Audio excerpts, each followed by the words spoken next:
today is the day we're going to put a board across here and put a guitar mount and get this 12 string ready to be hung. All right, we got our board cut, I think about 27 1/4. Let's put this bad side, we're slightly off on that side, so it's almost flush with that side there. That should be it. So we need to put one screw in when we figure out how tall we need to put it, or how high I should say, and then level it up, put the other screw on the other side, and then put the guitar. All right, it looks like we got it level. You may not be able to see because it's so dark in here, and we're going to screw it down. See, I'm not holding it. It's pretty sturdy there, or it seems to be. Now if this is the final place, we'll probably put another 2 screws there. Probably won't need it, but just to be safe, I kind of put it at the top here. Now the other one is 9.5 to here to the ceiling, but there was some wiggle room, it looked like, so I'll see how it fits here.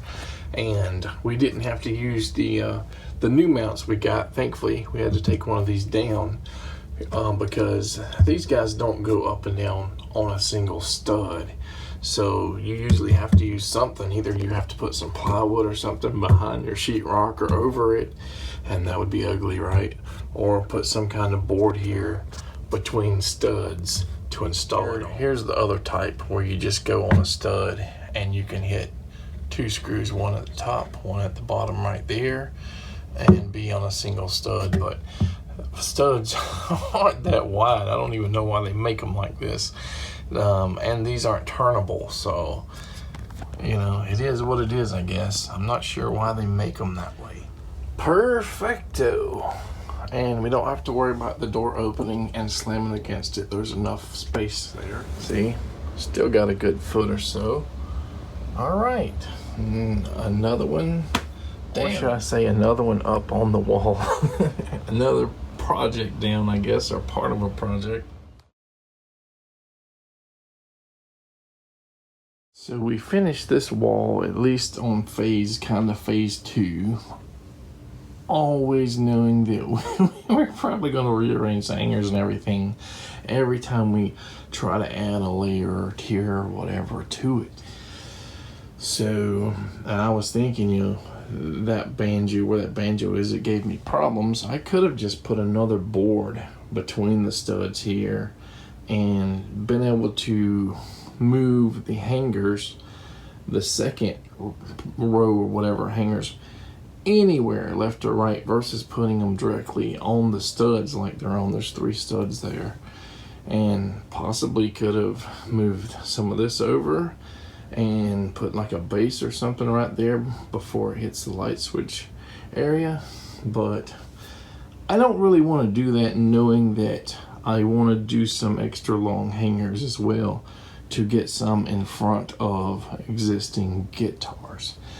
So I was going to buy some extra long cheaper ones. It was like $29 for 5 of them, and they got mixed reviews, and I decided to try one of the, what do you call them, string swing brands, just getting one of them and maybe putting right there or something, or somewhere else, and see how it goes. It'll be a day or 2 before it arrives here, so not sure when I'm going to have that video up, but we're one step closer to having a completed kind of mini music room here. If for some reason doing those extra long ones doesn't work the way we want, and we still have to have the spacing differently on this second row here, we will probably just put another cedar board like that across, and that way we can adjust things, you know, 6-8 inches, you know, left or right, trying to get it,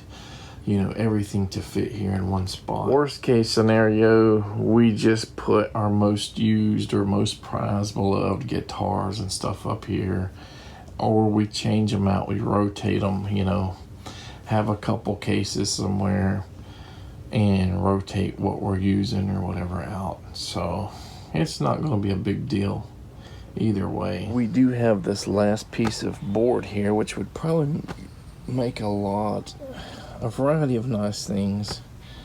Although they call it butcher block, you usually don't use this type of butcher block to cut your stuff on, because you'll go through the stain, you'll scratch it up. It's probably not as durable as some of the hardest woods out there. And it's made to be like a countertop that is protected and all that good stuff. We might can just split it down the middle and make 2 more shelves. You know, we need something for pedals and maybe a few multi-effects units and to hold some other stuff. That would be nice in the future. As far as amplifiers and stuff we're going to have in this room, I have the rack mount system. That's free. That's, you know, drum machine. I have the Bose speakers that hooks to that mixer unit, which makes the speaker sound a lot better. That processor and stuff.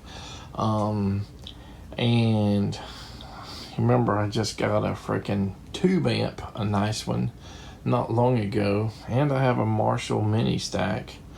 So I think the tube amp has got to stay. I think I'm gonna bring the Marshall mini stack in, possibly my little PV or whatever bass amp, and that rack mount system, and try to get everything under here.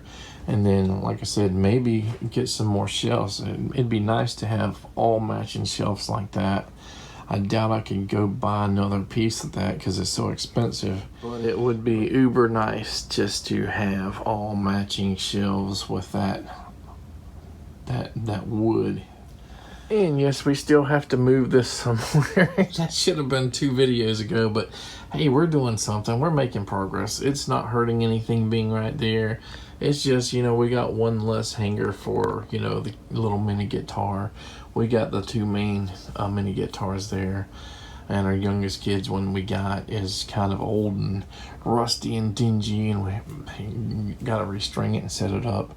And he's probably not even really old enough to play it, but you know, we'll have it ready by the time one of our kids starts playing and gets more interested in playing their guitar. Interesting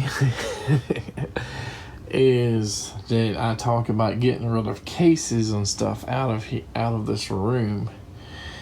The only hard case I got is for that one there, and which is the Fender Esquire 50th anniversary 96 Jagmaster, and a gig bag for this the Epiphone Black Beauty. That hard case for the Fender isn't even in here. All we have is the gig bag. So this really only took floor space that was on like guitar stands. It didn't take the cases, the big bulky cases out.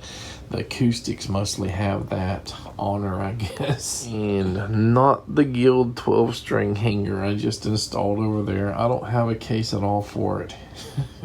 I don't even know how many guitars I have right now, but I think 4 hard cases have guitars in them right now, acoustics. I got the Seagull, I have the Mitchell, the Fender, and my other Ovation, and I have 2 hard case and a gig bag that are just taking up space. I need to get out of this room. I think that leaves 6 acoustics without a hanger. And most likely we're not going to have 6 more hangers.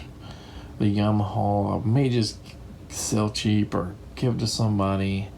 The nylon string, I'm not sure right now what I'm going to do with it. But I guess the ultimate idea now is to have some acoustics and electrics with different tunings. You know, the Guild Polara Deluxe is my kind of Black Sabbath down-tuned guitar, and we're gonna figure out. You know, that Fender might be my Nirvana slightly down-tuned guitar. Of course, my shredder here, my Schecter, and the Black Beauty.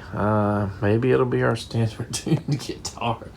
But then again, we're going to have a set of acoustics that have 2 or 3 different tunings as well. I've talked enough here. I'm going to end this video here, and in the next video, we'll have something new, I'm sure, to install, to talk about.